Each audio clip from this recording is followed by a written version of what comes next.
been actually having a conversation about um, how we share with each other about our kids' mental health struggles, and also how we think about, I mean, for me also my mom's struggles, um, and how there's so much shame involved in talking about this stuff, especially when it comes to your kids. But when you do open up to another person, sometimes it feels like you've given them a gift because it allows them to talk too, you know? Yeah, I think this is, I guess I have two thoughts. I was thinking the other day that, Tolstoy could write like an 800-page novel about how anxiety travels in my family, my great grandparents to my grandparents, to my parents, to me, to my kids. I mean, it takes different forms, and how it morphs and how it doesn't morph. But I think what you said is exactly right. I think it can do wonderful things when parents are able to talk to their kids about their own emotional challenges, including anxiety and depression. And it can reduce the stigma kids feel about it. But also, when you're anxious and depressed, you're often distracted or preoccupied or irritable or critical in ways that make your kids think it's their fault. Yeah. And it can clarify that this is something that you're experiencing, that you're suffering. It's not about them. And that can be very liberating for them. And I don't know if you can see the comments, but Julia is talking about when she was divorced and going through a divorce and traveling for work. And Julia, I would imagine you were sort of at your wit's end. And you said you were honest with them. Rick, how do you know how honest to be with your teen children? Young adults, I think, are different, but I have teens, and how do you know what the right level of honesty is when you're struggling?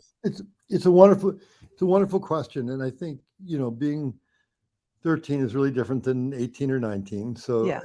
Teens are a big range, and developmentally they're very different. So your teens' level of maturity and how well you think they can absorb this information and make sense of it, how frightening or destabilizing it might be for them. I mean, particularly if you are saying things about deep fears you have, or about sharing suicidal thoughts with a teen is usually not a good idea. I mean, it depends on the circumstances, but I think it has a lot to do with your teen's level of maturity. I think it has to do with how constructive you think it will be at a particular moment. And, is it going to be a way for teens to understand something that's really making them more anxious and perplexing them? I think it has to do with how much it's interfering with your life and with your family's life. And if it is, I think saying something is really important.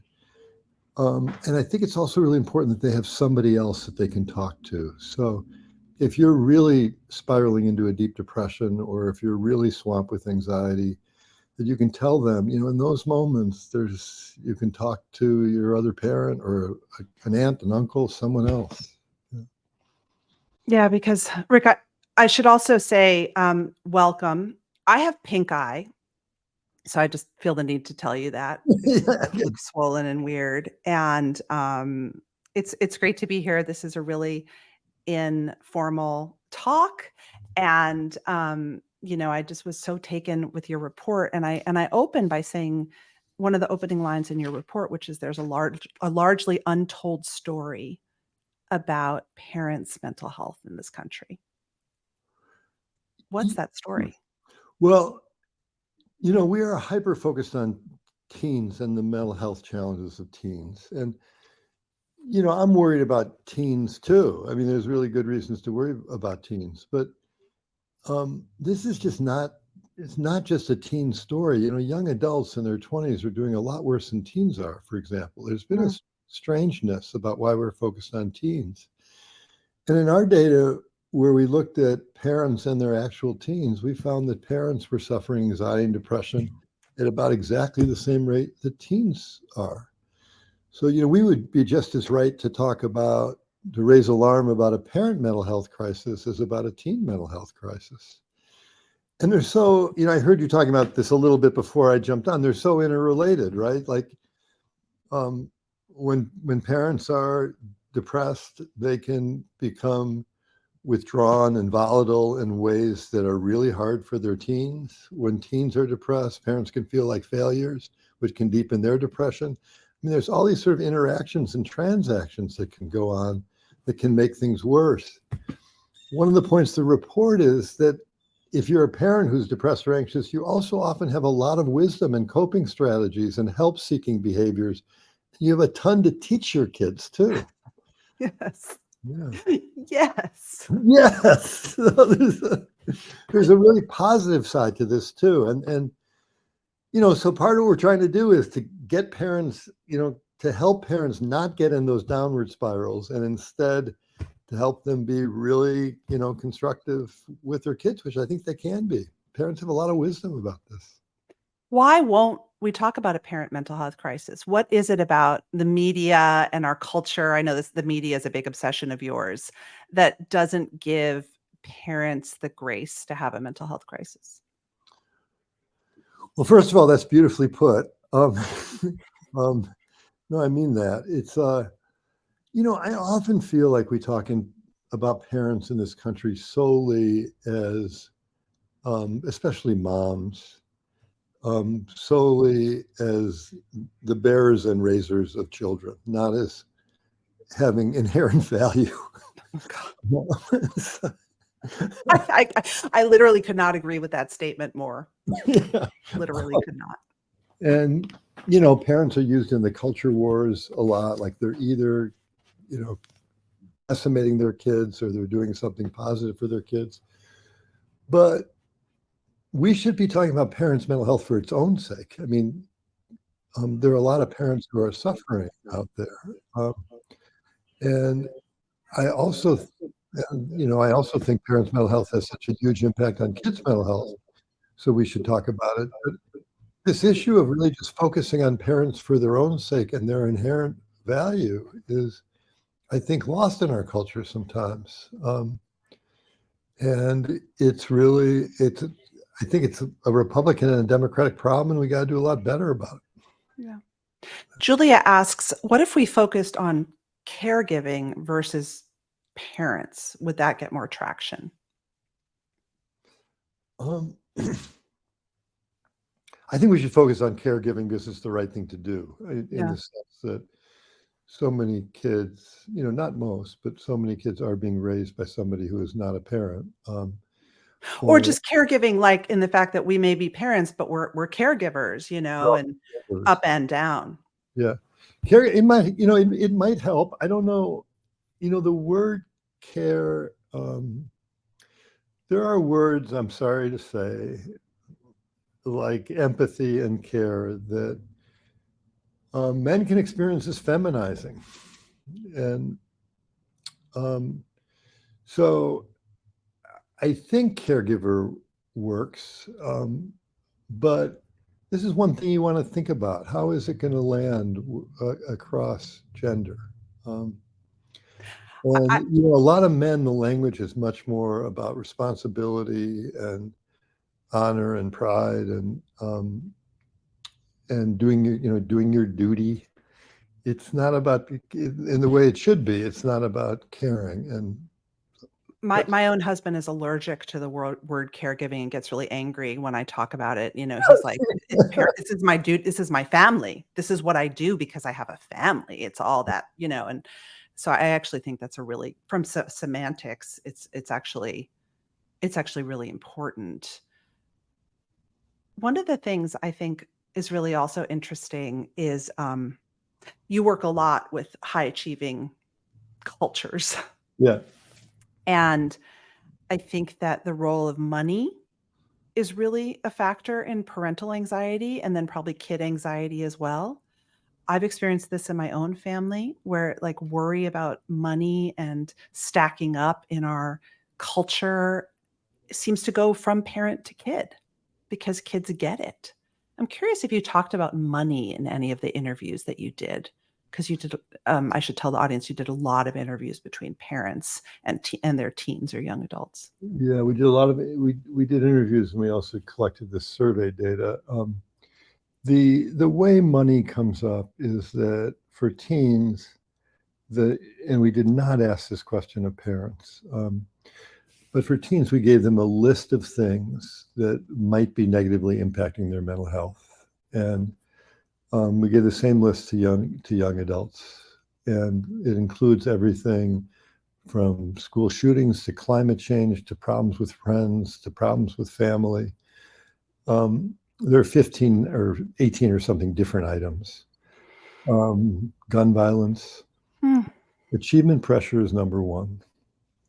And Wow.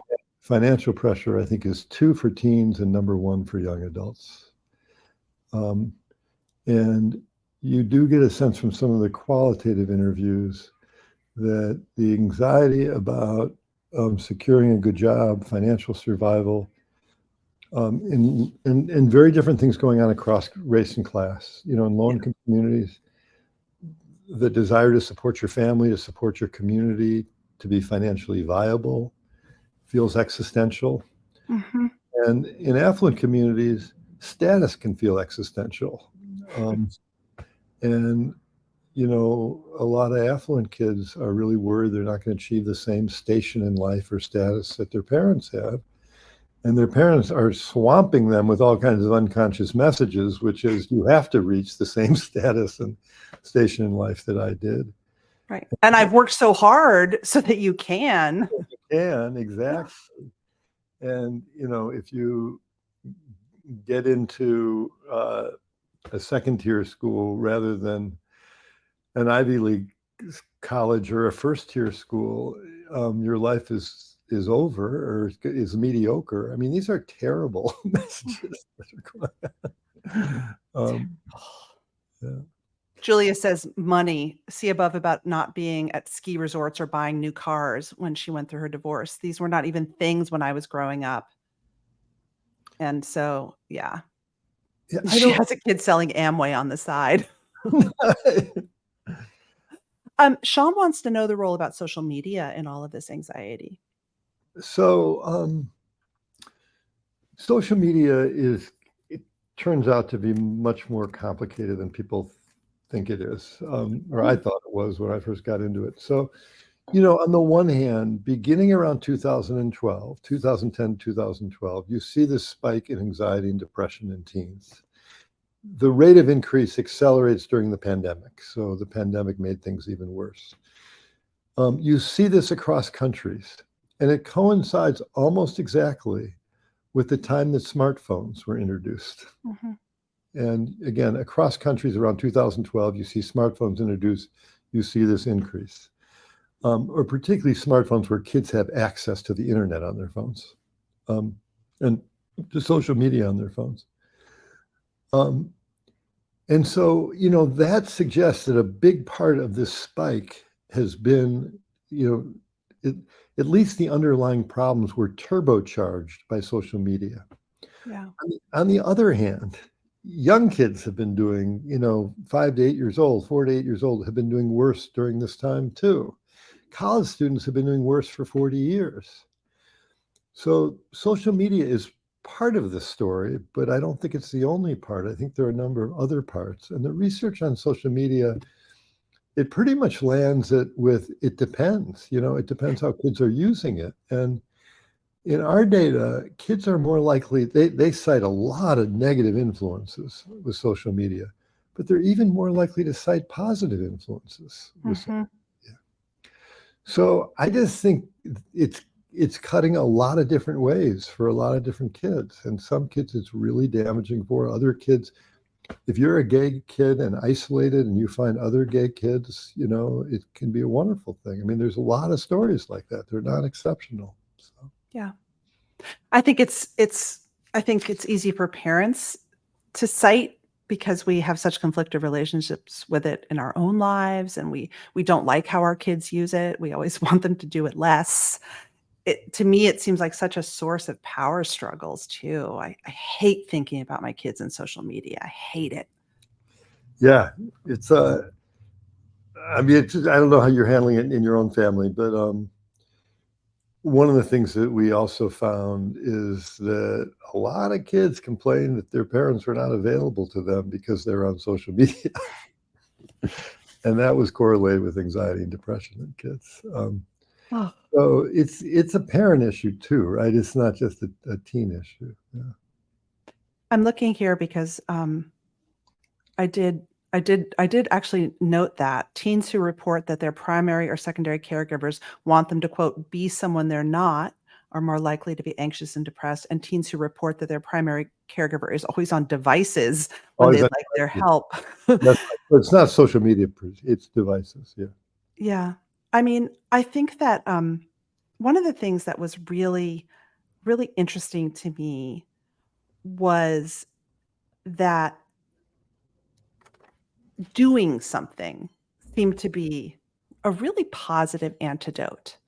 Um, Getting into action for kids and I think for their caregivers.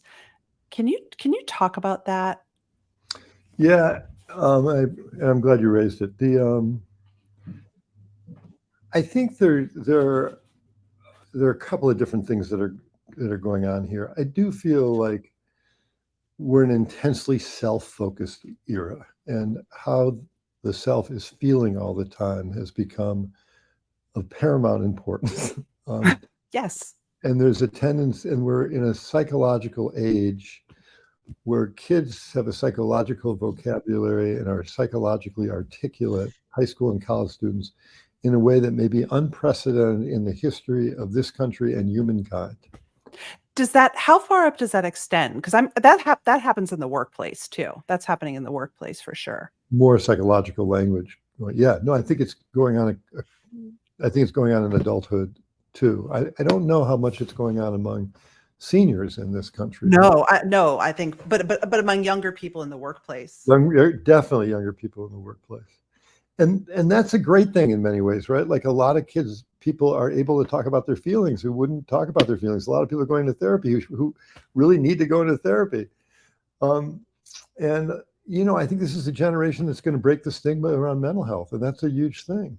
The downside of it, I think, has been this focus on the self and this idea that you can wade into yourself to find meaning rather than wading into your relationships to find meaning. And that the self by itself is not a strong source for meaning. And I also feel like when you're thinking about how you're doing too much, you're not thinking about how other people are doing enough. And for a lot of kids, it's getting outside of yourself. It's helping someone else, focusing on someone else that's going to be meaningful for them. And it's also going to give them some reprieve from this constant processing of their feelings and ruminating about their feelings. And I don't want to overstate this because I do think that a certain amount of self-observation and self-understanding is really important. But I worry about the extent that, the degree to which kids are now preoccupied with their feelings. Well, literally, the primary word is selfie of the generation. Yeah, that's right. And the amount of taking selfies and sharing them, and I mean, it's the display of the self all the time. Yeah. I think this is just from my own personal experience. When you're really depressed or you're really anxious, it is hard to get outside of yourself as well. Yeah. And it's a practice that you have to learn, and it can be extremely healing. I share your feeling. I share your experience of this. There's a certain amount of depression and anxiety where I'm pretty unable to focus on other people. I'm sorry, and I always feel bad about that. But when I think it's a great thing when you're sort of low level, depressed and anxious, and to you put it, is to get in the practice and to build it into your life. And I think it can become very protective against experiencing more serious depression and anxiety. Yeah. So Julia asks, if the word for what you're describing isn't narcissism, what is it? And she says she agrees with you so much. Looking outward, including the impact of your behavior on others, is important. What is the word for this? So I think narcissism is a pretty good word, but but there are other variations of it too. I mean, I think, and by the way, I think there's a gender issue with this too, and I'm interested more in your take on this, maybe some of our audience's take on this. In my class, I teach a class called On Becoming a Good Person, Leading a Good Life, and the reading that resonates with my students who are primarily women is The Giving Tree. And the reason it resonates with them is it is about a mom. The tree is identified as a mom who gives and gives and gives and ends up being a stump.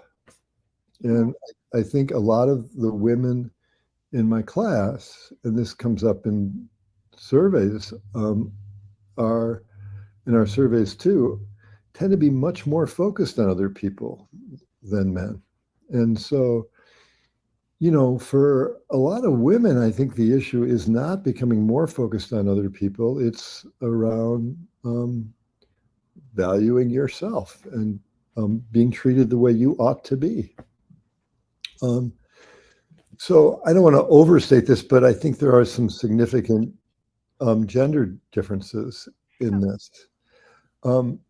Was the original question about narcissism? Yes. What's the word? But you're saying narcissism could be the word.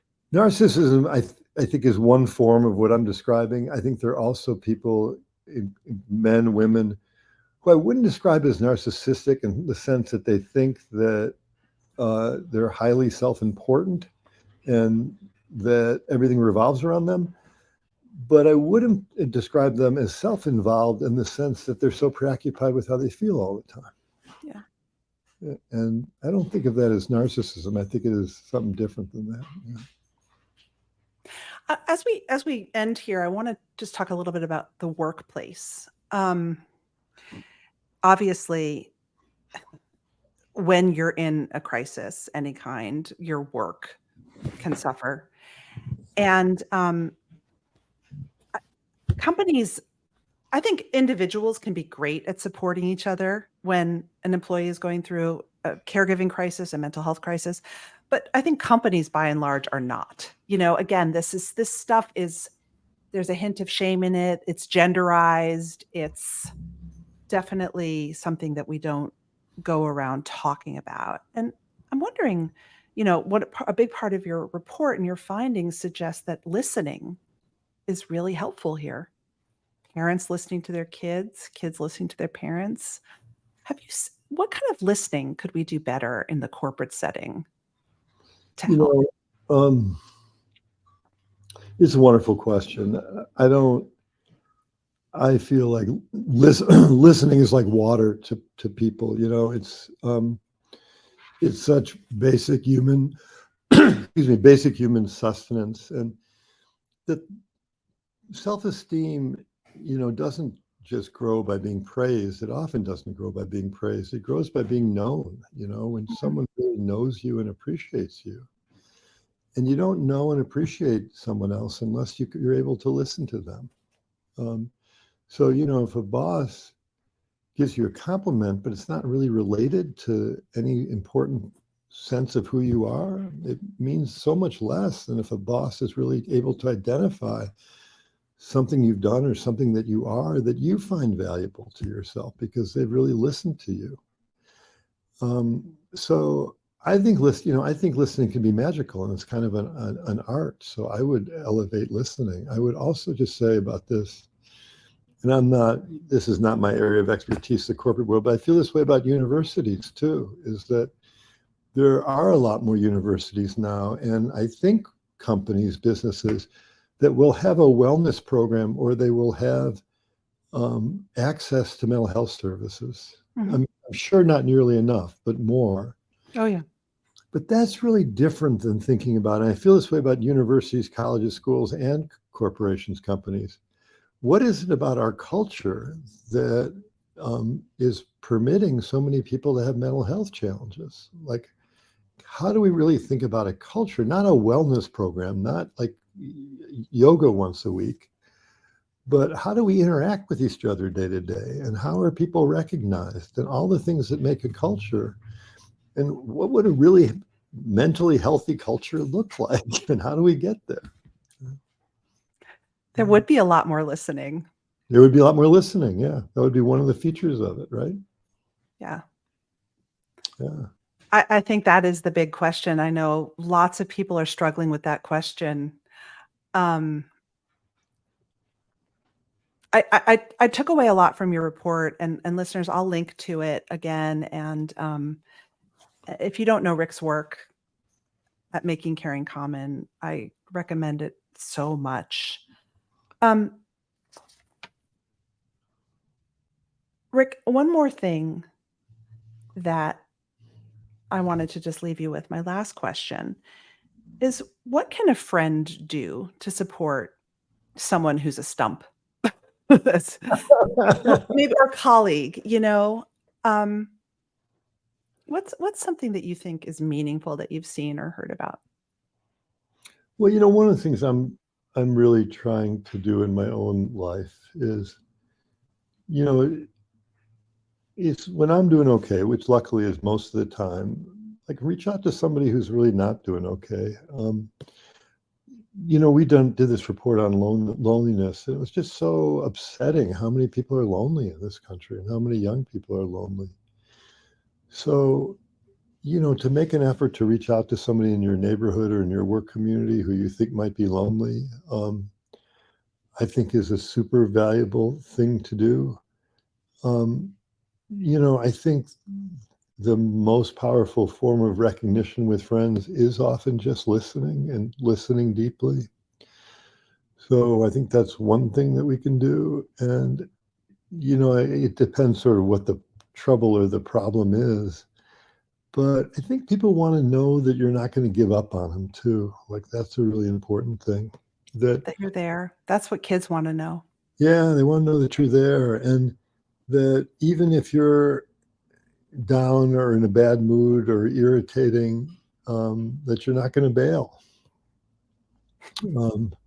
And a lot of teens and young adults in our survey have these sort of self-defeating, it comes with loneliness, these self-defeating thought patterns where they feel like they don't want to socialize because they're not going to be their best self and people aren't going to like them. And so they disconnect, which makes them lonelier, which increases the self-defeating thought patterns. And as a friend, you can kind of help people get out of that. Like, I'm going to stick with you. I'm going to invite you to this. I believe you're going to be great. None of this is simple, but that's sort of directionally the way I would think about this. Yeah. Giving them permission to not be their best self is one of the greatest things that you can do. Yeah, and I think that's right. Like, and you don't have to be your best self with me. I mean, I get That's it. right. Yeah. That's right. Well, listen, I came on here with you with pink eye, so that's my version of How it. didn't you notice it? You're doing great. You look great. Thank you so much, Rick.